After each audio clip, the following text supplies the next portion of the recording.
Well, good morning, YouTube. This is Chuck, and I'm here with you again for another Firefighter Story video. It's a little windy out here this morning, so I'm going to show you a couple of things. First of all, take a look at that house there. I got a story about that house. And then this house over here. Now, I don't want to be standing here filming these people's house and think I'm up to no good. So, and it's windy, and there's probably some wind noise on the microphone. So I'm going to go get back in the van. See that bus down there? If something ever happened to my van, I'd like to get a bus that size and build that out as my travel rig. I think that'd be just about the right size. So let me pan back around here and let me go get in the truck. Flapjack decides he needs to sit in the driver's seat whenever I'm not here. Come on, get in the back. Get in the back. Go. Go. These people are waiting. They don't have time for you.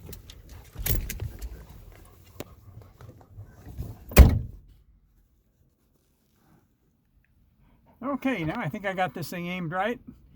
We got a couple of stories.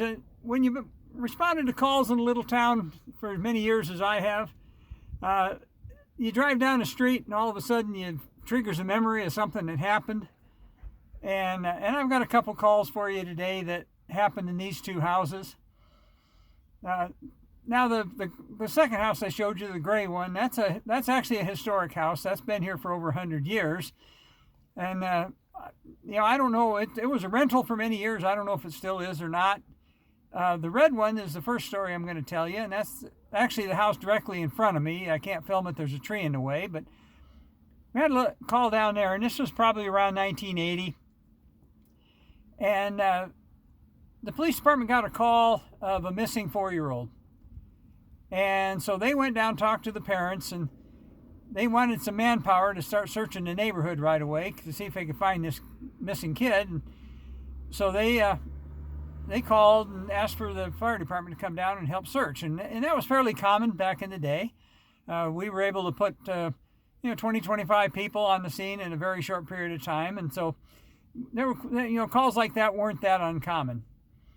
So the day that happened, I actually was in the office working, and I actually had a deputy state fire marshal that happened to be in the office that day, and he stopped by to see me. He was in town doing inspections on schools. In the old days, the state fire marshal's office was responsible for that. And so anyway, I knew him. He stopped by to say hi, and his name was Wally Wallenberg. He's passed away quite a few years ago now, but he was a great guy, and he had a huge territory throughout northern Arizona.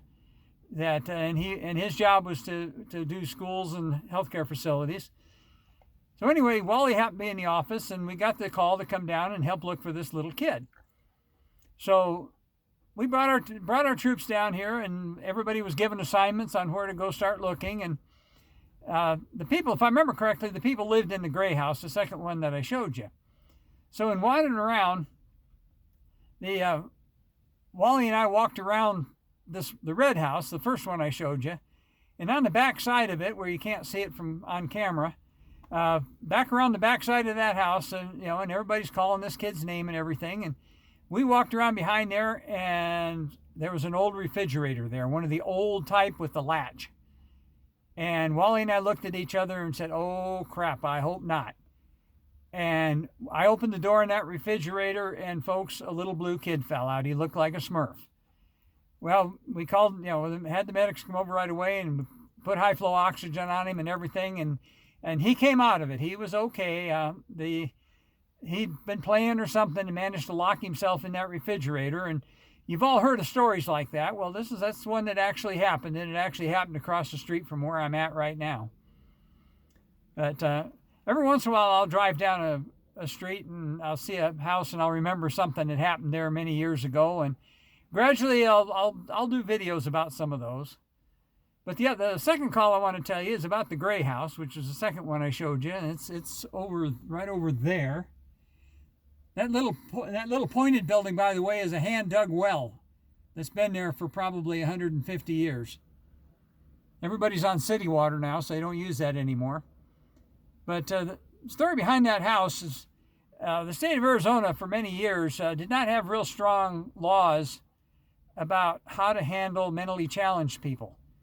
And as a result, a lot of these places sprang up where they were supposedly supervisory care homes where they would have a group of mentally challenged folks, and the state would give them so much money a month per patient, and they supposedly were caring for these folks. And that old gray house at one time was one of those. Well, those places varied a lot in the quality of care that they gave to their patients. And some of them were okay, but a whole bunch of them were fly-by-night outfits that weren't. And we were real concerned about this particular place. They had like 15 or 16 mentally challenged adults in there. And as you can see, it's not really that big a house, so they had them stacked in there pretty tight. And we got a tip. Somebody gave us a tip that the people that were supposed to be watching over them were locking them in there at night and leaving them. Well, you can imagine what would happen if there was ever a fire and those people were locked inside the house and couldn't get out. We'd be carrying a whole bunch of people out in body bags, and we obviously didn't want to do that. So on a Saturday night, police department and our folks, we went down there to kind of do a surprise check to see what was going on. And sure enough, we got there, and the door to the place had a hasp and a padlock on it, and all the people that were in there were locked inside.